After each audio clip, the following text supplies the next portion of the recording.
SCI, DSC, and the Wild Sheep Foundation, as well as many others. FACE has been a member of the IUCN since 1987 and is very actively involved in their specialist groups. The IUCN is the International Union for Conservation of Nature, and we very actively take part in their specialist groups in terms of sustainable use and many other matters. And FACE is the research secretariat for the parliamentary intergroup, which is comprised of 130 MEPs from various different parties who come together to support hunting, biodiversity, and conservation. Так, загалом пан Трістан розказує нам про те, які партнерства, власне, має FACE. Також він розповідає про те, що з 1987 року FACE є частиною організації IUCN і розповів коротко, власне, про засади роботи FACE. And as part of our membership, we are very honored to welcome Ukrainian hunters as our newest member this year, and we very much look forward to working very closely together with Ukraine in the future. Він дуже дякує Україні як їхньому члену, як ми, тобто дуже дякую, що Україна підтримує FACE в цьому плані і хоче далі розвиватися разом і працювати разом і в цьому активі. So we daily work on the issues which affect hunters at a local level. Sometimes I describe us as firefighters because every day there's a new issue which comes up which affects hunters at a local level, and where we have to support our member associations as well as advocate for them in the European Union.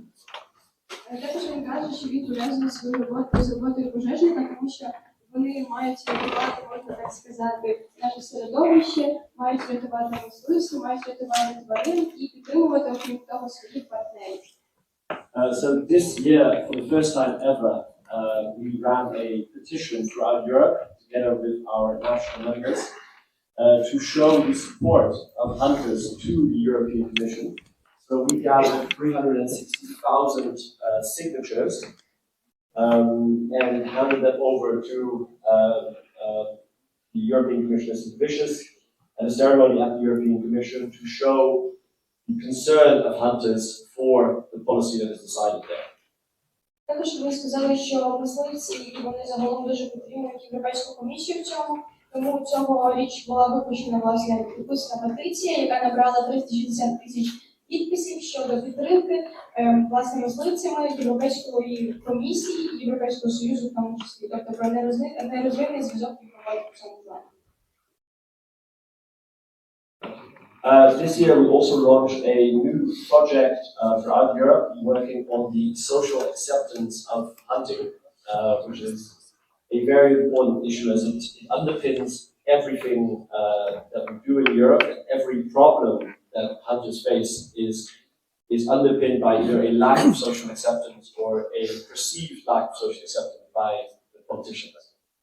Так, він також каже, що дуже нагальною проблемою є, власне, соціальне прийняття мисливців серед населення і серед політики загалом. Тому зараз FACE переживає, власне, період праці над цим питанням. So our goal and part of our strategy for 2027 is to get 70% of European countries to, well, 70% of the people to accept hunting and to realize its importance, its values, and how it contributes to biodiversity and nature. Тому цілі, власне, організації FACE до 2027 року є досягнути 60% соціального сприйняття серед населення їхньої діяльності і таким чином показати людям, наскільки це важливо. As you can see, there is quite a variety of opinion throughout Europe. From, especially in Scandinavia, there is very high acceptance for hunting, and many of the other countries in the West and in the South, there is very much lower acceptance by society for hunting. And the way we try and tackle this together with our national members is media campaigns, communicating, educational efforts. So actually a lot of people going into the schools where this is possible, to especially young people, teach them about hunting, show them the actual benefits that it has for nature, as well as meat. Game meat is a hugely important aspect of this, as people who eat game meat and the availability of game meat is what generally leads to acceptance. Так, також він демонструє, власне, діаграму, яку ми можемо побачити на слайді, яка показує відсоткову кількість соціального сприйняття у країнах Європейського Союзу мисливства. І як ми бачимо, західні країни, такі як Іспанія, Німеччина, Мальта, а також Італія, вони погано, власне, за діаграмою видно це сприймають. І тому завданням FACE є змінити це. Вони для цього розгортають багато різних медіакампаній, проводять просвітницькі лекції по школах і просто спілкуються з людьми, аби донести їм свою думку та свою ціль. Additionally, we have our biodiversity manifesto, where we gather projects from around Europe, from our national members. So far, we have gathered over 490 different projects showing how hunters contribute to biodiversity and to nature on a daily basis. Також FACE і його партнери зараз працюють над розвитком різноманіття тваринного світу, і вони хочуть донести суспільству та людям, що мисливство – це одна з тих галузей, яка безпосередньо впливає на різноманіття тваринного світу. For us and for our members, this is a very important database to have, as it gives us evidence to our arguments when we deal with the European institutions, when we deal with politicians. This is how we can defend hunting to them directly by showing what hunters do practically at a local level for conservation. Власне, оця концепція збереження мисливством біорізноманіття, вона є основним аргументом для FACE та інших мисливців під час того, як вони комунікують безпосередньо з політиками та інституціями. We have recently launched our European election manifesto as well for 2024, for the European elections next year, and where we try and convince already the candidates to support hunting and to sign our pledge that they will create laws and make decisions and which will be fair, workable and understandable for hunters at a local level, and as well as respecting the cultural heritage of hunting. Також пан Трістан розповідає про те, що незабаром, власне, будуть вибори до інституцій, тому саме для FACE як організації є дуже важливим повпливати на закони та на рішення, які будуть прийняті щодо мисливства та збереження природи. Також вони переймаються проблемами культурної спадщини, яка має бути, на їхню думку, оцінена та має бути затронута в цьому питанні. So let's get to the Ukraine. Зараз переходимо до України. We, as I said before, are very honored to be here and very proud to support Ukraine in the restoration of wildlife after the war. Over 70% of all the birds, mammals, and amphibians in the world currently live in a conflict zone. And Так, пан Трістан каже, що вони дуже горді, що мають можливість зараз бути тут та допомагати Україні в відновленні її тваринного дикого світу. І також він наголошує на тому, що майже 70% птахів, савців та амфібій зараз перебувають на території бойових дій та окупованих територій. And obviously it's not always the first priority to deal with issues like this, especially in a war, but so I'm very thankful to have this conference today because it is very good already start to make a plan for the future. Так, він каже, що дуже вдячний за можливість мати цю конференцію вже зараз, адже це дуже гарний перший крок для майбутнього та для розробки плану і стратегії в цьому векторі у майбутньому. So the three basics for species conservation and restoration are to maintain, restore and protect habitat, to provide food, water and shelter, as well as to reduce mortality. Так, він наголошує на тому, що три базові речі для видів, для виживання видів та їхнього відновлення – це, власне, відновлення та захист середовищі їхнього існування, також забезпечення тварин з їжею та водою і зменшення їх смертності. But what happens when habitat is destroyed and cannot be regenerated as quickly as possible? Game releasing has a very important part to play here and has had a very long history.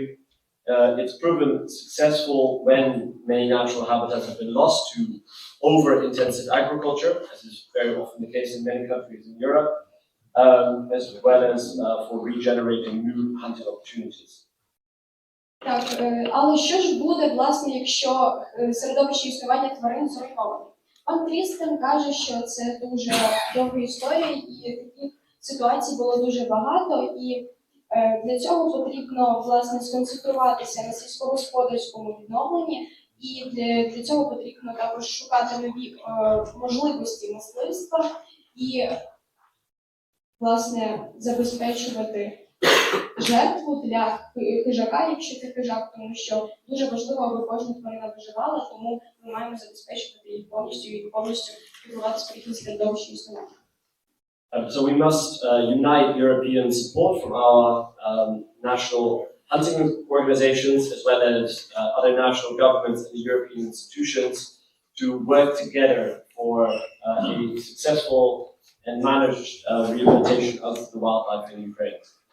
Пан Трістан наголошує на тому, що Україні потрібно об'єднатися з Європейським Союзом, з інституціями та з такими організаціями, як FACE, для того, щоб ефективно відновити свій сектор дикого тваринництва.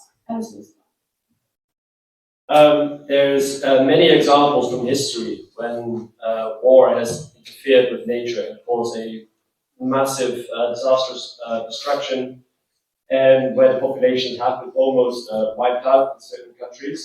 World War II is obviously the most famous example where the massive ecosystem was destroyed.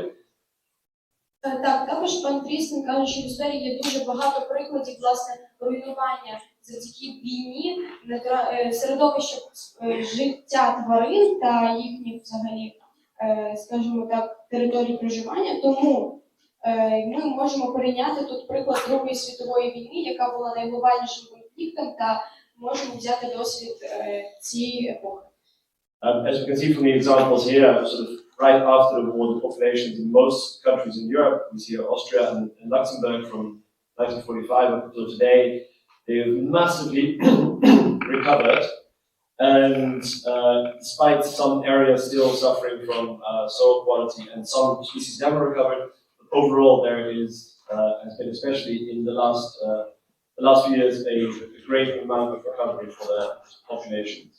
Пан Трістан наголошує на тому, що тут ми можемо порівняти, власне, досвід таких країн, як Австрія та Люксембург. Також на слайді ми маємо змогу бачити, власне, діаграми, які демонструють відсоток відновлення цих країн, відсоток відновлення їхніх середовищ існування тварин після війни. Він каже, що деякі середовища існування все-таки було не завжди втрачено, але більшість з них було ефективно відновлено. I'll try and speed it up a little bit because I think I'm running over my 15 minutes already. So what to do when game species have declined? So, as I said before, maintain, restore, protect habitat, provide food and water, and reduce mortality where this is possible. And oftentimes this is not possible. These are the three main elements you need for conservation as well as to re-establish populations. Так, пан Трістан ще раз наголосив та повторив нам про три головні чинники для виживання тварин. Власне, це захист та відновлення їхніх середовищ існування, забезпечення з їжею, водою та прихистком, а також зменшення смертності, наскільки це можливо. However, whether we work on rebuilding the wildlife population through releasing or through restoring habitat, it is always underpinned by data. So it is very important that hunters realize they have to record their harvests, the games that they shot, the games that they see. It is very important that that data is there for us to monitor and provide evidence for the recovery. Так, також пан Трістан каже про важливість відновлення середовищ життя тварин. Він наголошує на тому, що дуже важливо збирати інформацію про це та постійно відслідковувати прогрес, для того, щоб ефективніше бачити та слідкувати, наскільки є зрушення в цьому плані. So the two main approaches which have been practiced throughout Europe for restoration is the one which is focused on habitat, where you work to restore a habitat and thereby encourage species recovery, or there's a species-centric strategy which has not always been as successful, where you target specific species and protect them legally, and we believe it's much better to focus on habitat and species recovery to result from this. Також пан Трістан розповідає, що є загалом два підходи до відновлення. Власне, середовище існування тварин перший – це підхід, який фокусується на середовищі існування. Тобто фокусується на його збереженні,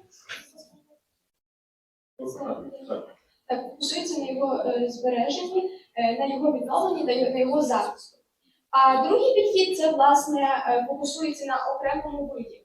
Він каже, що цей підхід є менш ефективним, тому що він, власне, виділяє певні види тварин, а інші не виділяє. Тому найкращим підходом для України буде, власне, перший, який фокусується на середовищі існування тварини і таким чином зберігає повністю всі види, які належать до цього середовища існування.